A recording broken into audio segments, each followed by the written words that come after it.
as I was saying, summation is over I.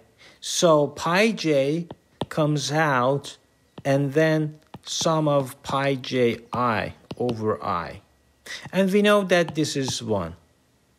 So this becomes pi j. So whenever one says that it satisfies this reversibility condition, it's just another way of saying that it satisfies this. Your stationary distribution is like this: pi I times pi j. Now let's talk about electrical networks. The idea of electrical networks, you will see it in many traditional, even I found a book from 1970. A mathematician was talking about the electrical networks model of your graph. So it's just a way that it's a good way to sparsify your graph, because a very complicated graph could be understood if we just say that many of these blocks are just we can simplify lots of nodes with just one node, and then see the relationship between these nodes. So it's like a sparsification of a graph. Computer scientists used to use it as sparsification of the graph. Spielmann, I remember Spielmann was talking about that and has written several articles during history about electrical network and expanders and sparsification and sparse cuts and those things. But as you know, the net flow of I is f of I is just f of ij. So f of I summation over I is 0. So another way to saying that is that first we use Ohm law, and the current is just potential difference resistance. Because I was an electrical engineer, we used to compute these electrical networks in electrical engineering using current is equal to potential difference over resistance. And we have lots of resistances, and for example, this subset we call it A, another subset we call it B. So another subset we call it B, and they are related to each other. So we are trying to simplify that. So fix one vertex here, V0, and then connect it to a subset like A, for example. And put the voltage of 1. So we say that your function on the graph at vertex V0 is 1. And on A is just 0. We put 0. And then we calculate the temperatures inside. And then we simplify it as G of V. It's like extension of G. P of V of X, G of X. And pi of V is just omega of V, because we have weights, conductance. And so an important lemma is that given a subset A that I told you, A is just a subset of your vertices, and a function f of A, there exists a unique extension of f to all of I, not just A, to all of I. So f of I satisfies this. The lemma says that your f should satisfy this one when I is not in A, because we have an A which is a subset of I, which we have an A which is subset of I. We want to extend this function which is already defined on A, already defined. We want to extend it to other nodes as well.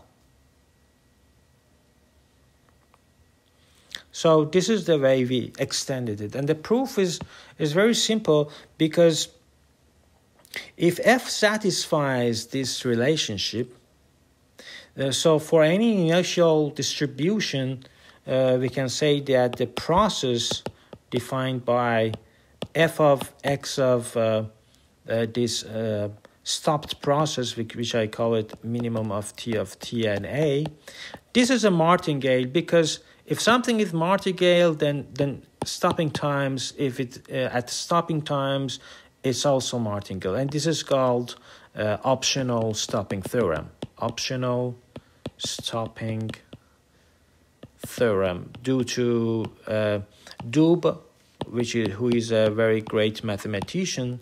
We know H transform.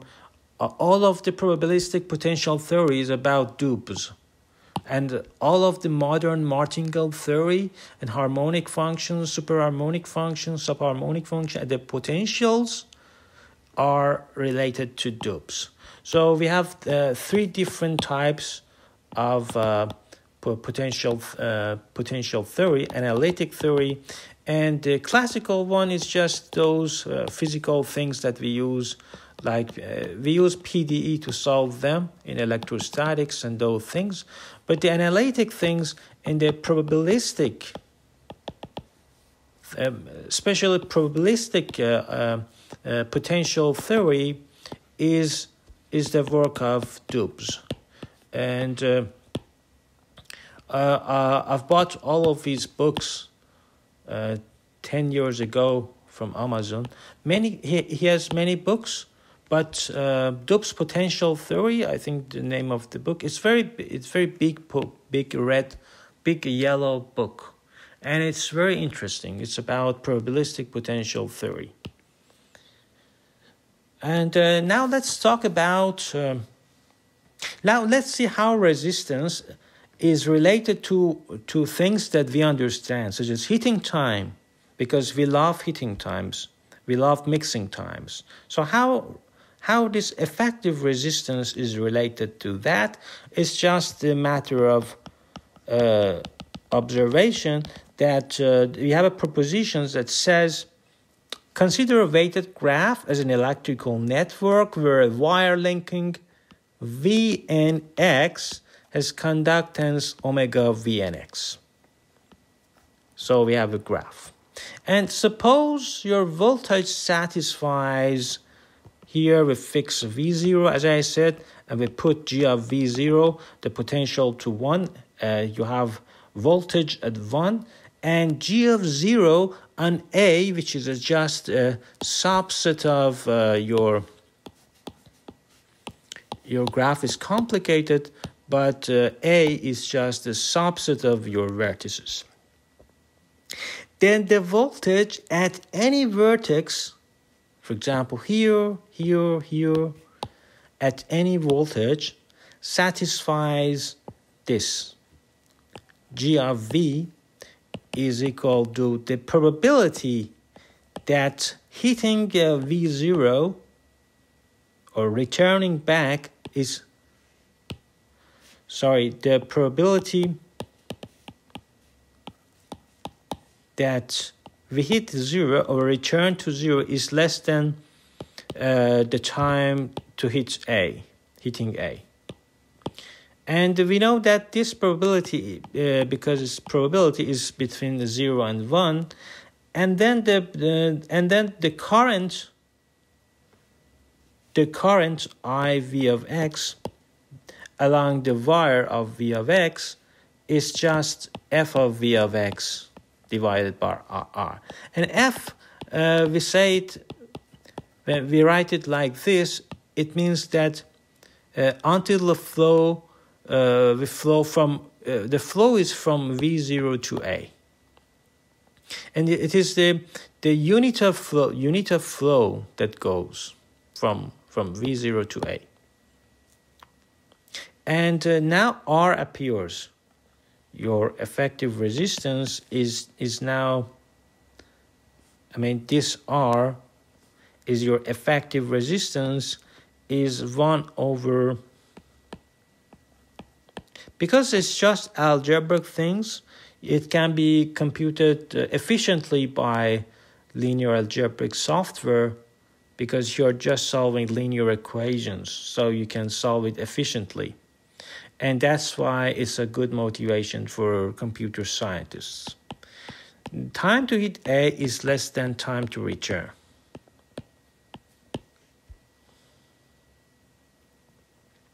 And David Aldous also was talking about even for not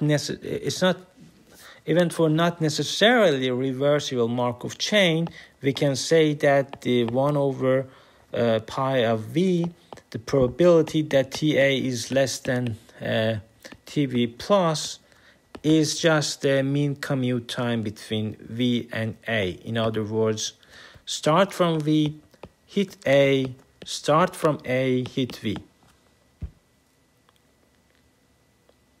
And so the commute interpretation of resistance could be written as EVTA, E start from A, hit V, is equal to omega effective resistance between V and A.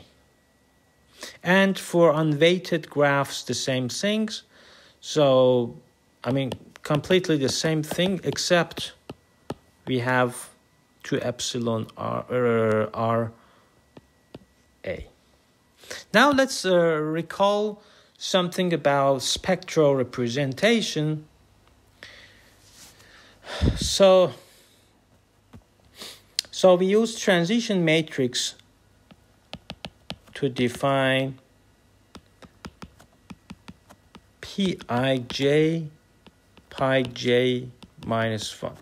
So this is just elements of this S matrix, and it is symmetric matrix, so we can apply diagonalization. So the motivation for making it symmetric is just then we can just use diagonalization and write it as U lambda U transpose, and this is just the all of the eigenvalues lambda m and m prime,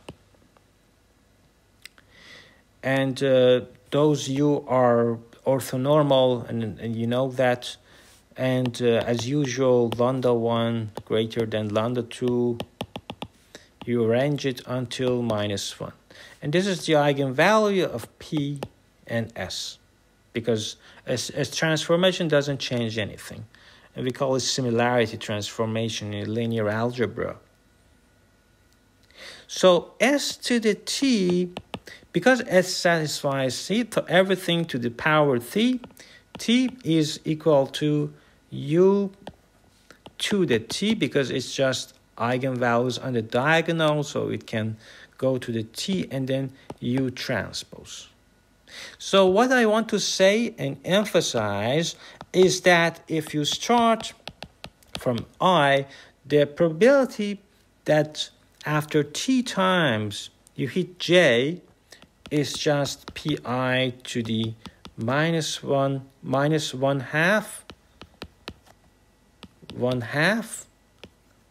m from 1 to n lambda m to the T, and these are the eigenvectors. So UIM is an eigenvector. This is the i's coordinate eigenvector, and UJM is the j's coordinate of eigenvector UM.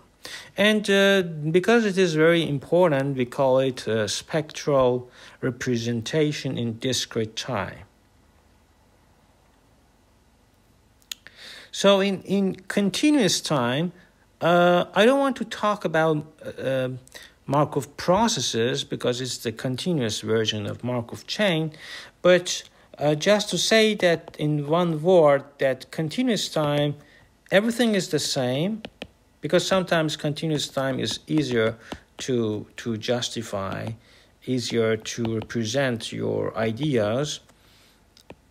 Pi j from m from 1 to n e to the minus lambda mt uim ujm. Because that all these light eigenvalues is less than 1, so when t goes to infinity, these are terms vanishes, and whatever is left and remains is just the pi, which is the stationary distribution. I'm just reviewing what I've said before several times. And for continuous time, we just write this, lambda 2 till lambda n.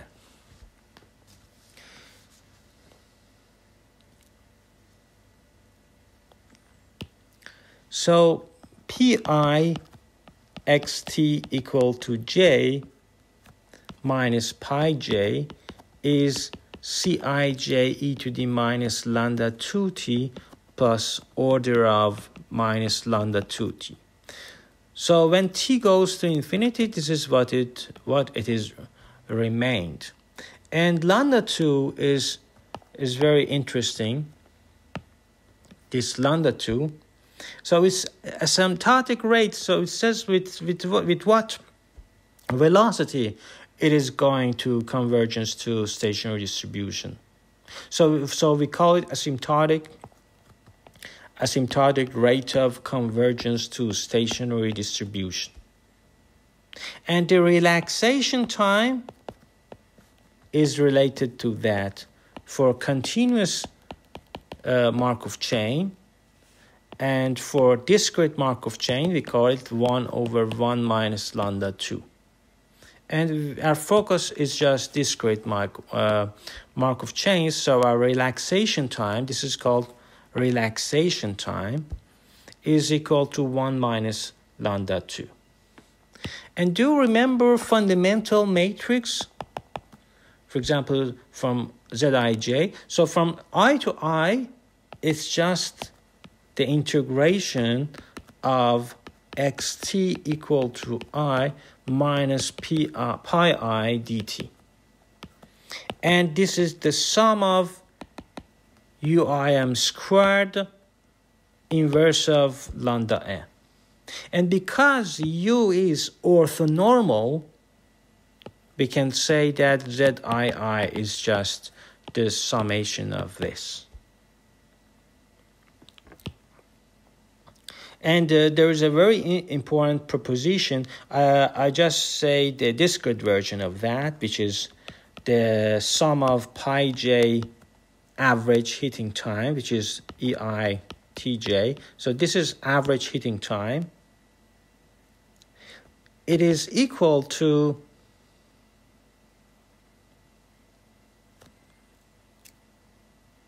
one minus lambda m minus 1. But m should be greater than 2. So we are talking in my playlist about spectral graph theory. We just focused on maybe the first biggest eigenvalue and the smallest.